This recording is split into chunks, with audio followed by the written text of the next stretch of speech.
So I'm back at looking at this water pump and figuring out what to do about the broken carbon seal.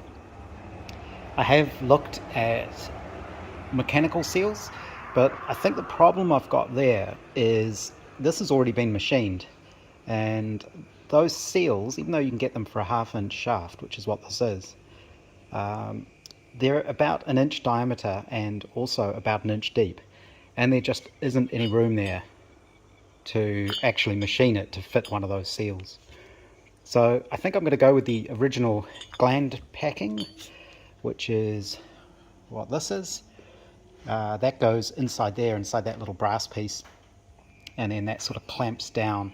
So that'll seal around the shaft inside there. And this carbon piece, that's what goes between the body and the impeller. And I'm not sure which way the load on this will be, if it'll be if the impeller is pushing down or pulling up. And I guess this is here to reduce the downward motion, or, well, really it's upward motion when it's in the car. So there is a thrust bearing on this, and this goes inside there. So there just needs to be something to take up the gap between the bottom of the impeller and the housing here. I don't think it is actually really sealing. I think all the sealing is being done on that little gland packing inside there. So I have ordered a couple of seals just to look at, but I've been looking at various catalogs and they're all too big. They're either too deep and too big diameter. I have ordered some little graphite just off eBay. I believe it's used as electrodes in something, and those are little squares. I think they're about that square. So I'll see what those look like when they arrive. But I remembered I had some of this, and this is PTFE plastic. I bought this years ago for a telescope I was making. You use it as part of the bearings in a telescope. So I've had this for years, and I decided let's try making a replacement for this out of this stuff, because one, it's chemically inert, and two, it's very, very slippery. So it should provide a really nice sort of bearing surface for this water pump thing. I don't know if it'll wear out really quickly or what's likely to happen there. I don't think so, at least not as fast as something like this. So this is obviously quite soft, just being carbon, being graphite. So we'll see how it works. So to do that, I mounted a little piece up in the lathe. Whoops, I've just made it come loose. That's okay.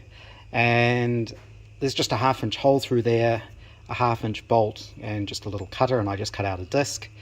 And what I will do now is I'll mark up the little pins, and I'll assemble this so that the blue on the pins will show me where I need to drill the 2 little locking holes. And those 2 little holes, these holes there, are what locates it on the pump body on these 2 little pins and stops it rotating. So that's what I'll do next. There seem to be a lot of noisy cars going past today for some reason. There's a little visitor.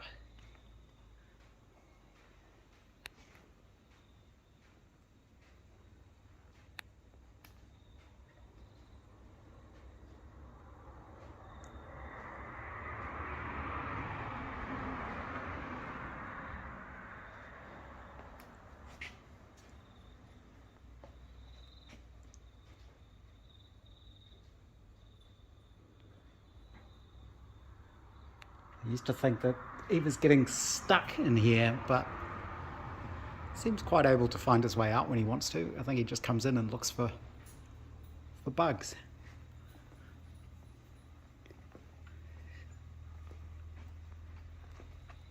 Oh, he's definitely interested in looking at everything.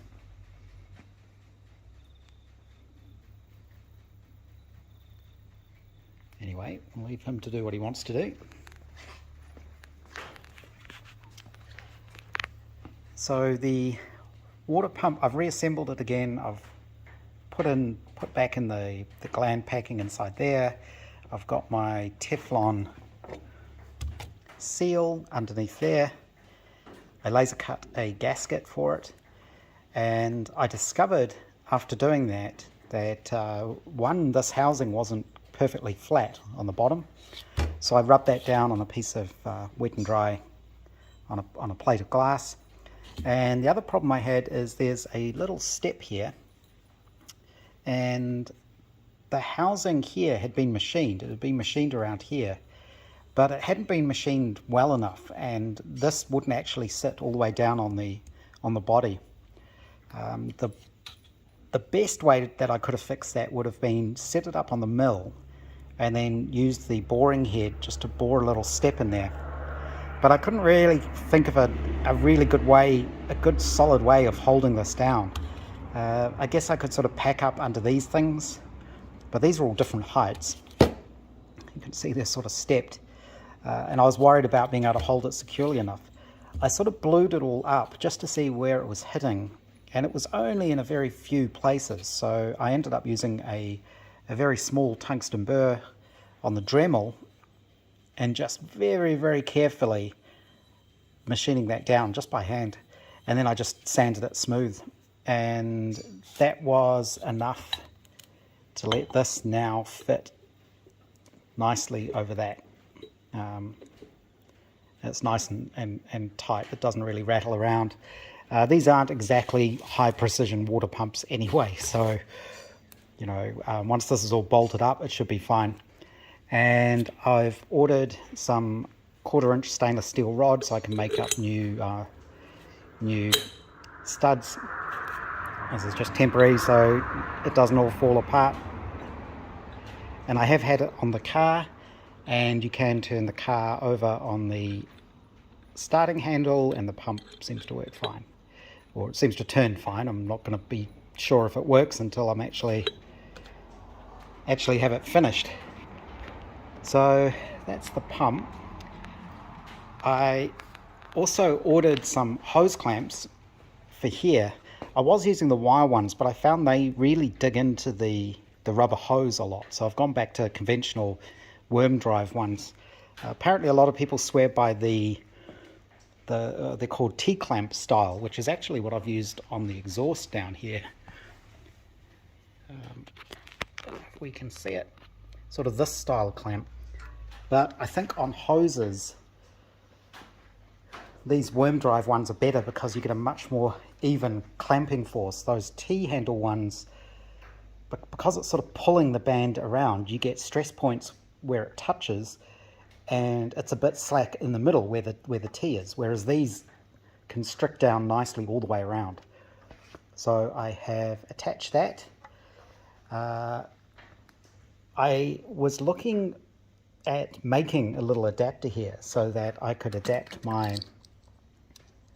the bulb for the temperature gauge into my radiator here. But I had a look online, and it turns out you can buy these. So these are specifically designed for mechanical Smith's gauges. So it had the right thread for the bung in here, and I can't remember exactly what that was off the top of my head. But it does go to the correct bung for the little bulb on the end here. So that provides the correct stop, so that goes in the right place, and then that just goes up behind it and tightens down on it to clamp it all in place. You may need a little bit of sealant just around that edge, just to make sure it really works. And I have chopped off a piece of steel to make the driving dog that'll go on here. Not that driving dog. And I have that over here in the lathe. It's just a piece of high tensile steel bar. I'll machine that down and turn that into the driving dog, and I'll fit that onto the existing taper piece that I have. But I have ordered from Australia a new tool holder for the lathe, one of the diamond style tool holders, and I want to wait until that arrives, and then I'll give that a try and see see how well that works. The diamond style one lets you use 1/4 inch tool steel and you only have to grind one angle on it. Apparently they work really well. You can get into nice tight shoulders and things. It wasn't too expensive. Shipping was from Australia, so that's not too bad. So I'll probably wait until that arrives and give that a go. And I was going to, since the weather's okay, it's not raining, I was going to go outside and clean up this. I still need to shape that piece of the timber before I can bolt the body down to the chassis. But I discovered I don't actually have the right sort of flap disc. I was going to use one of the like a coarse grit flap disc to take away most of the material, and then I've got like a random orbit sander to finish it off. But it turns out I don't actually have one of the flap discs, so I need to order one of them or get one of them next time I go to a hardware place. So that's where the car's at. With my camera and my filming, I am still using my phone, and I actually discovered that I haven't even been filming in the best resolution all this time. I did some playing around with what works best, and the phone can just focus up close so much better than the little action cam. The action cam seems pretty good in the car when you're looking at things quite a long way away, but for up close stuff, the phone camera is still easily the best thing. And I've discovered if I film in 4K resolution on my phone, but then save it as 1080, I get decent quality, and the file sizes aren't so massive. It's going to take me days to upload them. So I think that's probably the best compromise there. I think that's pretty much all on the car. Again, it's been kind of a slow weekend.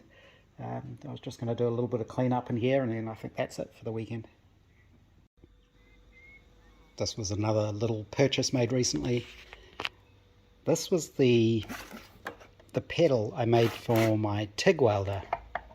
I modified it's actually a sewing machine pedal, and even though my welder supposedly didn't come with a pedal or couldn't take a pedal, it had the connector on there, so I figured if the connector's there, I bet it's all wired up.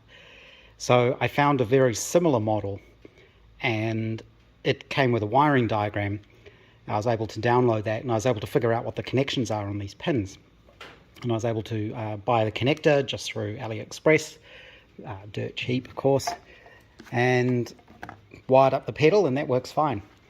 And then I discovered that I can actually buy a proper pedal with the exact same connector. So it must be some kind of standard. I don't know what it is, if it's like a Euro standard or if there are various standards for these machines, but it turns out the pinouts are exactly the same. This was about, I think it was about 130 New Zealand dollars from China. You can buy these for welders here, but when you buy them locally, you end up paying some ridiculous amount of money for the pedal as an extra, like $500, $800, some stupid amount of money. They're not really worth that much. This is quite a nice pedal though. It's very solid, it's nice and heavy, and it uses can't quite see it in there, but it actually uses it's kind of like a toothed belt drive. So there's a toothed belt that runs inside there, and as you step on the pedal, that belt is driving the potentiometer. So the good thing about this is it's much more stable. It's not going to move around on the floor, but it's just got far more travel on it than the one I made. So I think that one has about 3/4 of an inch travel at the top. This one is more like 1.5 inches, almost 2 inches. So this should give me much finer control when I'm doing my welding. So hopefully that'll work well.